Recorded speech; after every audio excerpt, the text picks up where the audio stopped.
Abdoulaye Ndiaye est parti il y a plus d'un siècle combattre pour la liberté à des milliers de kilomètres d'ici. C'est sa mémoire qui nous rassemble aujourd'hui. Plus de 100 ans après sa naissance, l'inauguration du musée qui lui rend hommage marque l'histoire partagée par le Sénégal et la France. Abdoulaye Ndiaye passe sa jeunesse à Dioor, pratiquant les travaux des champs. Sa réputation parmi ses pairs est celle d'un lutteur d'exception, invaincu. À la veille de ses 20 ans, il intègre un régiment de tirailleurs sénégalais avec une centaine d'autres hommes issus de son village. C'est un sens aigu du devoir et du sacrifice qui l'anime dès l'origine. Après son départ du Sénégal et un bref passage par le Maroc, il est de tous les théâtres d'opération de la Grande Guerre. Son engagement dans le conflit débute en Belgique où il reçoit en août 1914 une première blessure au visage. Appelé ensuite sur le front d'Orient, il prend part en 1915 à la bataille des Dardanelles en Turquie. Lors de la bataille de la Somme, en juillet 1916, il est de nouveau atteint d'une blessure à la tête, seconde blessure qui lui vaut 4 mois d'hospitalisation en France. Son périple de soldat s'achève avec la fin du conflit en 1918, année où il se trouve engagé dans les combats à Verdun. Chaque hiver, durant 4 ans, et parce que le froid du Nord cause de trop grands dommages à sa santé, il fréquente avec ses frères d'armes africains les camps d'hivernage du sud de la France, où il se réjouit, je le cite, de voir le soleil en plein jour et de penser à son village. Ses faits d'armes sont plusieurs fois récompensés. Il obtient la croix de guerre, puis la médaille militaire. Il quitte le conflit avec la conscience aiguë, éprouvée dans son corps pendant les nuits de veille dans les tranchées, que tous les hommes sont égaux face à la mort. À son retour au Sénégal, il reprend le travail des champs, portant avec lui le poids et le secret des images vues et des combats vécus sur le continent européen. Ouvert, quoique pudique, il sait parler avec justesse et dignité de cette période sombre aux membres de sa famille, à ses proches et aux habitants de Dioor. Tous voient en lui le témoin d'un des grands drames humains de l'histoire contemporaine. C'est la mémoire de cet homme que nous saluons aujourd'hui. Le 10 novembre 1998, veille du jour où il devait recevoir des mains de l'ambassadeur André Lévin et au nom de la France la décoration de la Légion d'honneur, Abdoulaye Ndiaye s'éteint dans son village entouré des siens. Il avait 104 ans. Conformément à l'engagement de la France, l'insigne lui est décerné le lendemain à titre posthume pour son courage et son exemplarité. Dernier poilu africain, il était de cette trempe d'hommes capables de se battre aux côtés de leurs frères d'armes, d'affronter le froid et la maladie à des milliers de kilomètres de leur pays natal pour des valeurs qu'ils partageaient. Car nous sommes là, tous réunis, divers de teint, divers de traits, de costumes, de coutumes, de langues, mais au fond des yeux, la même mélopée de souffrance à l'ombre des longs cils fiévreux, chantait Léopold Sédar Senghor dans une lamentation qui embrasse les 2 conflits mondiaux du XXe siècle. Nous rendons ici hommage à l'un de ces 400 000 hommes d'Afrique subsaharienne engagés dans la Première Guerre mondiale et dont le soutien à la France a été décisif. Abdoulaye Ndiaye, emporté comme des millions d'autres hommes dans ce conflit qui le dépassait, était le dernier témoin de la participation des tirailleurs sénégalais à la Grande Guerre. Sans l'avoir voulu, avec humilité et discrétion, pour nous tous ici présents, Abdoulaye Ndiaye porte l'histoire. Chers amis, ce musée doit être à la hauteur de l'héritage qu'il nous laisse. Je tiens à remercier particulièrement 2 personnes qui, soutenues par d'autres, ont mis leurs efforts et leur énergie à entretenir la mémoire d'Abdoulaye Ndiaye. Cheikh Diop, en premier lieu, son petit-neveu qui, par sa persévérance, a permis à ce projet lancé en 2006 d'aboutir. Je remercie également le général de corps aérien Biram Diop, ancien chef d'état-major particulier du président, d'avoir donné l'an dernier l'impulsion finale rendant possible l'inauguration de ce musée aujourd'hui. Je salue enfin dans ce projet l'engagement de longue haleine de l'Association du souvenir français et de l'Association des amis du musée des forces armées.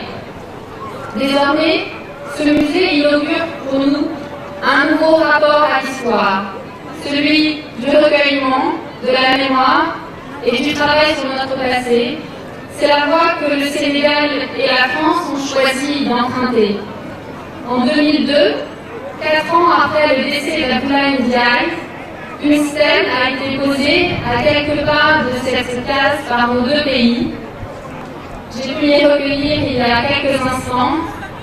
La piste des tirailleurs que nous avons empruntée pour nous rendre ici ne peut qu'imparfaitement retracer l'itinéraire parcouru par ces hommes et par nos 2 pays, mais elle est le symbole de notre volonté commune de relier le passé au présent, l'histoire à la mémoire.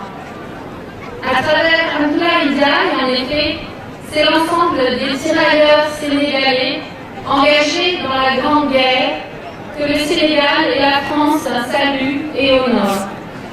Le corps des tirailleurs sénégalais regroupait depuis 1857 des hommes issus du Sénégal, mais aussi de 17 pays d'Afrique subsaharienne.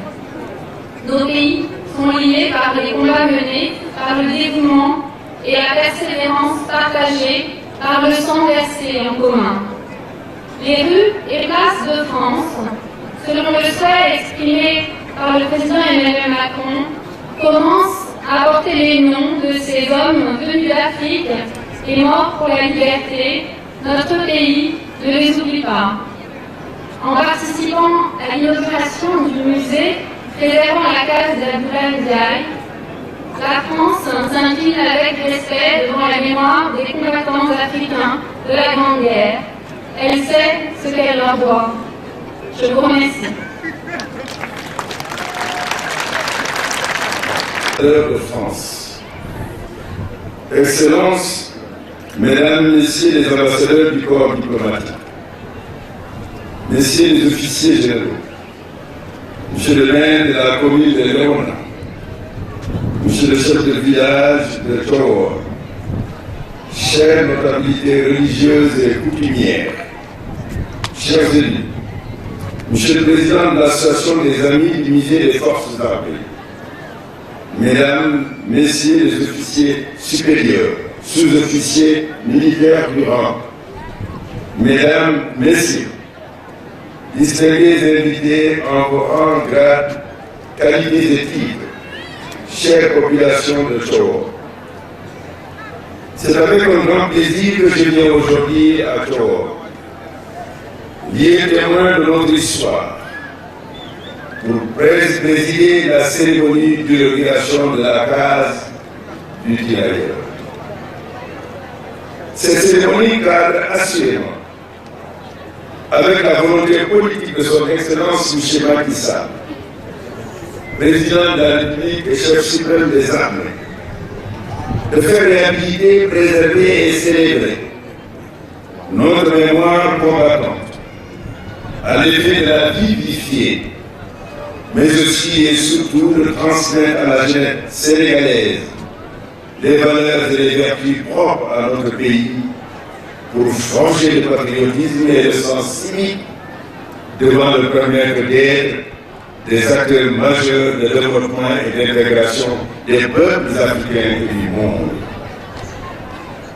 La carte itinéraire est ainsi érigée en hommage à nos grands anciens pour leur contribution significative à l'avènement d'un monde libre et pour le respect de la dignité humaine. Mesdames, Messieurs, distingués invités, chères populations de Thioro, il y a de cela plus d'un siècle, le monde vivait l'une de ses pires tragédies à travers la Première Guerre 1914-1918. Pour combler son déficit démographique, la France, s'adossant à son empire colonial, en particulier en Afrique occidentale, procède alors au recrutement de combattants par la conscription de volontariat, mais aussi par les RAF. C'est ainsi qu'Abdoulaye Diaye, fils de ce village de Thioro, s'engagea à la place de son demi-frère, empêché pour défendre l'honneur de la famille et éviter ainsi des sanctions à son nom. Abdoulaye Diaye, né officiellement en 1894, vécut stoïquement ce départ, synonyme à cette époque de voyage sans retour, en ce sens que le sacrifice suprême était quasi sacré. Combattant au front, il est deux fois blessé par balle et médaillé militaire. Il a droit à la carte de combattant. À la fin de la guerre, après avoir survécu à ses blessures, le fils de Thioro revient auprès des siens, sans tambour ni trompette, pour reprendre les travaux champêtres. Abdoulaye Diaye est décédé le 10 novembre 1998, et c'est à titre posthume qu'il reçut sa décoration de la Légion d'honneur le 11 novembre 1998. Mesdames, Messieurs, chères populations de Thioro, nos voyants combattants, tirailleurs sénégalais, ont incarné sur les champs de bataille nos valeurs et nos vertus. Plusieurs fois séculaires et dans la chaîne de transmission se trouve entre les mains de nos gambards et qui se résume ainsi. On nous tue, on ne nous déshonore pas.